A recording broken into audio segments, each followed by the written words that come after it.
एक और ऐसी महिला शक्ति जो बिल्कुल अलग है, अपने आप में अलग पहचान रखती है। इनके काम भी बिल्कुल अलग है। इनके वे लोग जो इनके पास आते हैं असफलता की ओर नहीं, सफलता की ओर बढ़ते चले जाते हैं। और हमारे साथ जुड़ी हैं तमन्ना जी राजपुरोहित।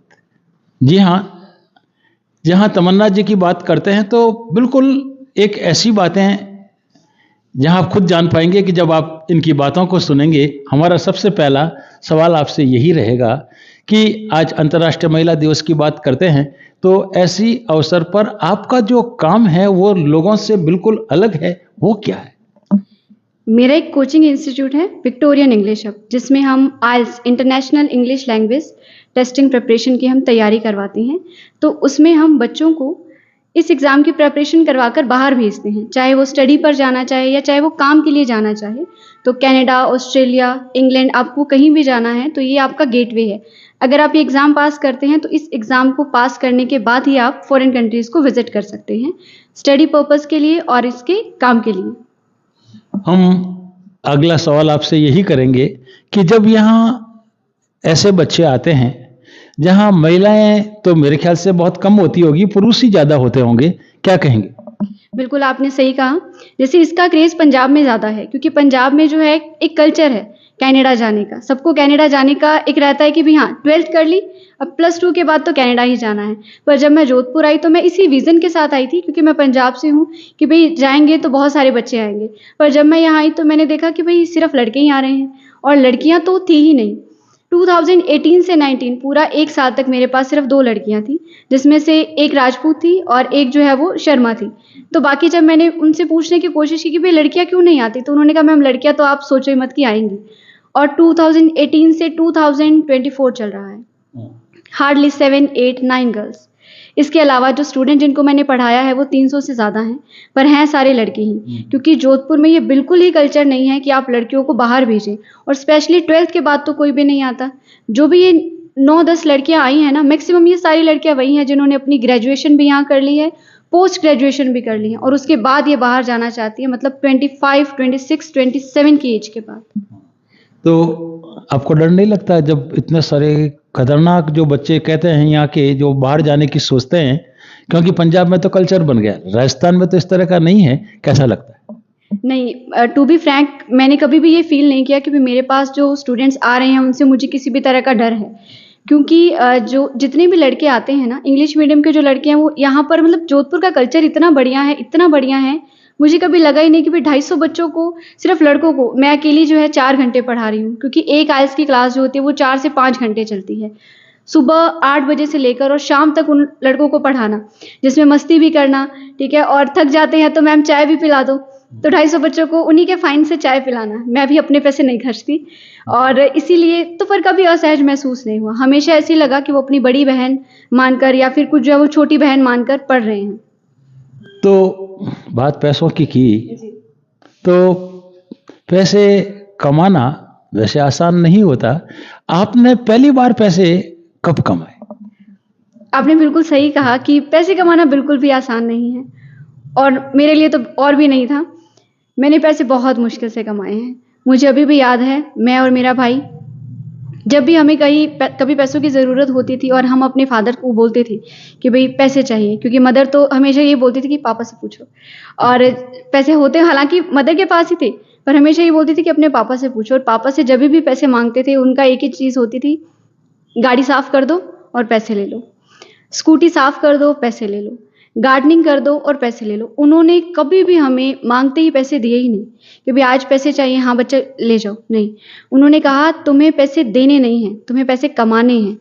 काम करो और पैसे कमाओ, क्योंकि अगर 300 रुपये हम तुम्हें दे रहे हैं ना, अगर कमाई हुए 300 रुपये होंगे तो 250 ही खर्च करोगे, और अगर ये दिए हुए 300 है तो 300 ही खर्च करके 100 का उधार भी कराओगे।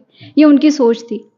तो उन्होंने हमेशा हमें यही कहा है। मुझे अभी भी याद है, मेरे भाई का बर्थडे था और उसके सब फ्रेंड्स ने कहा कि भाई हमें पार्टी चाहिए।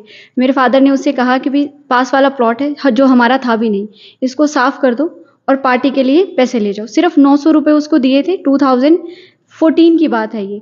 और मतलब वो इतना बड़ा प्लॉट था मेरे पापा ने उसे सारा साफ़ कराया, और वो इसीलिए नहीं कि हमें कोई ज़रूरत नहीं थी उस प्लॉट को साफ़ करवाने की या कुछ भी नहीं। बट मेरे फ़ादर को ये था कि भई अगर ये आज 900 रुपए या 1000 रुपए ले रहा है या अपने फ्रेंड्स के साथ जा रहा है, मेरा बच्चा बिगड़ना नहीं चाहिए। उन्हीं की बदौलत आज हम इस मुकाम पर हैं कि भई इतनी कम एज में भी हमारी अर्निंग जो है वो लैक्स में है। प्रॉपर अमाउंट तो नहीं बताऊँगी, बट है लैक्स में। तो भाई अब कहाँ है? मेरा भाई ऑस्ट्रेलिया में है। अपने यहाँ का जो परिणाम रहता है बच्चों का, वो क्या रहता है, वो भी जानना चाहिए। डेफिनेटली मेरे पास जब पहले एक स्टूडेंट आए थे, खेत सिंह, जो अभी तक मेरे सबसे फेवरेट स्टूडेंट हैं। एक बार उन्होंने मुझे कहा था कि मैम अगर मेरा पेपर पास हो गया ना, तो आपको क्लासरूम जो है वो बड़ा करवाना पड़ेगा। एंड टू बी फ्रैंक, पता नहीं उनके ज़ुबान पर उस टाइम सरस्वती माता जी ही थे कि सिर्फ कमरा ही नहीं बड़ा करवाना पड़ा, सेकंड और थर्ड फ्लोर भी उसी बिल्डिंग का मुझे लेना पड़ा। और अभी तक जोधपुर में सबसे ज़्यादा बच्चे जो आइल्स के वो हमारे पास से ही गए हैं।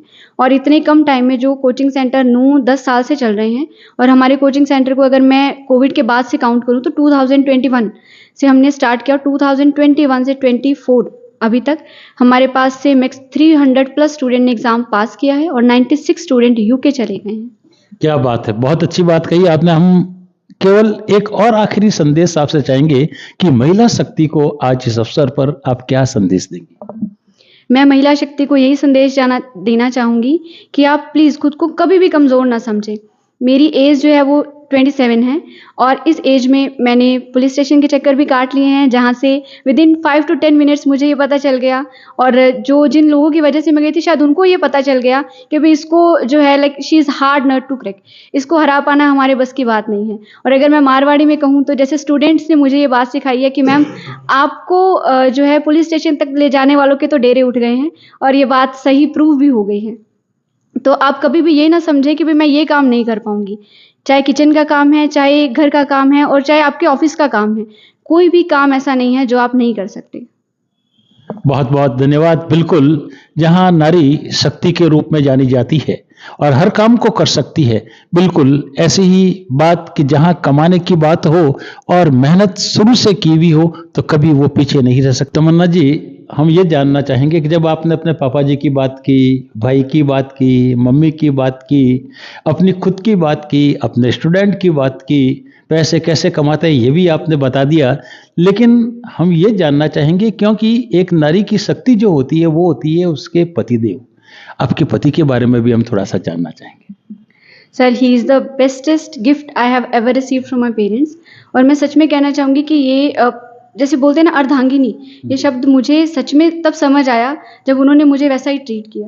मुझे कभी लगा ही नहीं कि मुझे कुछ अलग चीज़ की ज़रूरत है या मुझे किसी चीज़ की ज़रूरत है, शादी से पहले और शादी से बाद। एक्चुअली हमारी जो सगाई है ना वो 8 साल तक चली है, तो इसीलिए सब हमें बस यही बोलते थे कि तुम्हारी तो अभी लव मैरिज जैसा ही हो गया है, पर हमारी अरेंज मैरिज ही है।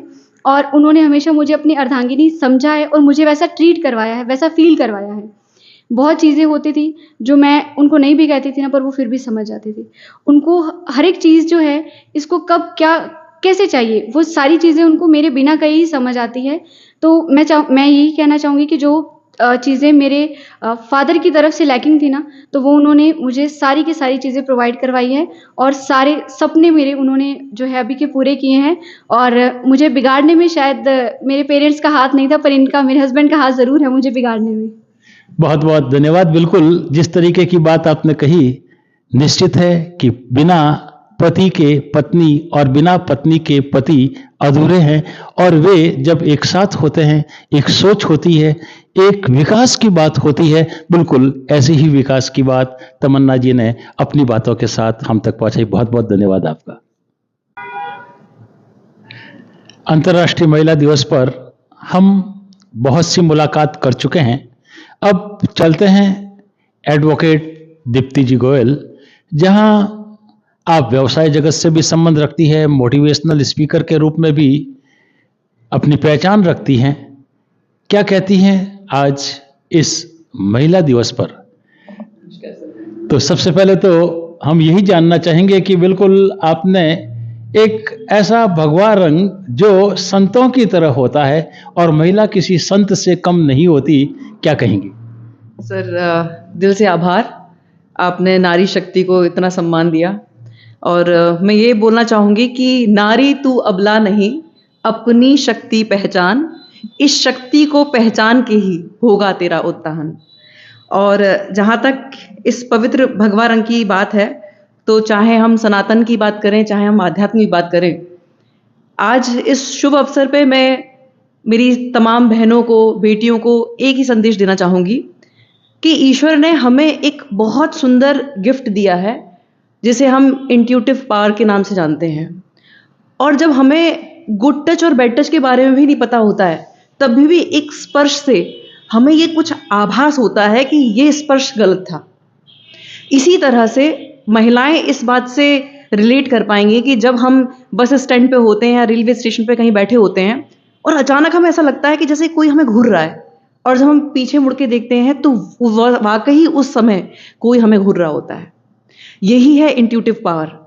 लेकिन दुर्भाग्य मैं ऐसे कहूँगी कि हम में से अधिकतर महिलाएं इस इंट्यूटिव पावर को समझ नहीं पा रही हैं। वो अन्य महिलाओं से प्रतिस्पर्धा करके, ईर्ष्या करके, या अपने जो पार्टनर्स हैं उनकी सीआईडी में, उनकी जासूसी में उसे व्यर्थ कर देती हैं।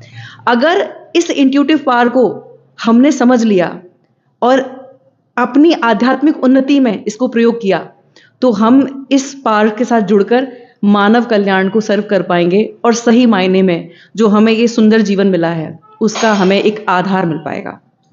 तो बहुत सुंदर बात कही, क्योंकि जहाँ सिक्स सेंस की बात आती है वो महिलाओं के पास है, और इसीलिए मातृशक्ति के रूप में जहाँ माँ सरस्वती की बात करते हैं, माँ अम्बे की बात करते हैं, माँ लक्ष्मी की बात करते हैं, हर वो शक्ति नारी को दी है। खास आपने एक बात जो कही कि नारी ही नारी की थोड़ी सी दुश्मन सी नजर आती है, क्योंकि वो ईर्ष्या करती है। सर, यहाँ पर भी मैं एक चीज बताना चाहूंगी जो मेरा अपना अनुभव है, कि जब महिला असुरक्षित है तभी वो ईर्ष्या करेगी। जहां वो सुरक्षित है तो वो हमेशा सहयोग करेगी। तो जब हमारे भीतर अगर ईर्ष्या भाव आ रहा है तो हमें बाहर उसको रिएक्ट करने के बजाय अपने ऊपर काम करना है। मैं भी अपनी बचपन की बात बताऊं, अगर मैं टीनेज की बात बताऊं, तो वो ईर्ष्या का भाव मेरे अंदर भी था। लेकिन जैसे जैसे वो सुरक्षा खुद से मिलने लगी, अपने आप चीजें समझ में आने लगी कि बाहर हमें कुछ दोष निकालने की जरूरत नहीं है, बाहर ईर्ष्या करने की जरूरत नहीं है, हमें अपने भीतर चेंज करने की जरूरत है। और वो तब होगा जब हम अपनी शक्ति से जुड़ेंगे। हमारा आखिरी सवाल यही रहेगा कि नारी अपने आप को सुरक्षित कैसे करे और किस तरीके से वो रहे कि लोग उसकी पूजा करने के लिए मजबूर हो जाए। सर, मैं इस बारे में ये बोलूँगी कि सबसे पहले हमें अपने धर्म और संस्कृति से जुड़ना बहुत ज़रूरी है। हमें ये समझना है, पाश्चात्य संस्कृति से जो हमें अच्छा मिल रहा है उसे हमें ग्रहण करना है। जैसे कि मुझे पाश्चात्य संस्कृति की एक बात बहुत अच्छी लगती है कि कोई छोटे कद का है, कोई रंग उसका अगर दबा हुआ है तो वो लोग सहजता से लेते हैं। मतलब वो ऐसे नहीं है कि छींटाकसी कर रहे हैं उसको देख के, मतलब या तो वो अच्छे से उनको जेंटल तरीके से या तो उनको वो रिगार्ड करेंगे, और नहीं तो वो कंप्लीटली उसको देखा अनदेखा कर देंगे, उस तरह से है।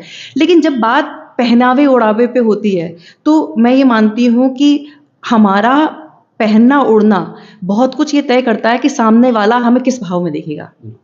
आज हम अपनी माँ सीता की बात करें, अगर हम अपनी संस्कृति की बात करें, तो माँ सीता का मतलब है कि वो सिर पे पल्ला है, वो अदब से है, वो आदर्श है। तो जिस तरह का हमारा पहनावा ओढ़ावा हुआ, हम जिस तरह का अपना पहनावा रखेंगे, तो उससे भी बहुत कुछ होता है कि सामने वाले की भाव, क्योंकि हमारे ही भीतर राम है और हमारे भीतर ही रावण है। तो जिस तरह का हम भाव रखते हैं, अब आज आपने ये केसरिया रंग देखते को ही जो इतना उसको आदर दिया, केसरिया रंग को दिया, नारी शक्ति को दिया, तो वो भाव वाली बात है। मैं तो बिल्कुल ऐसी ही बातें कि जब नारी अपने आप को सुरक्षित समझेगी तो वो किसी भी समस्या का समाधान खुद कर पाएगी। और यही नहीं, हम तो केवल इतना ही कहेंगे कि जब सुंदरता की बात करते हैं तो वो सुंदरता अंदर की होनी चाहिए, वो सुंदरता अपनी संस्कृति और अपने संस्कारों की होनी चाहिए, और हमारे पहनावे में वो झलकती है। बहुत बहुत धन्यवाद।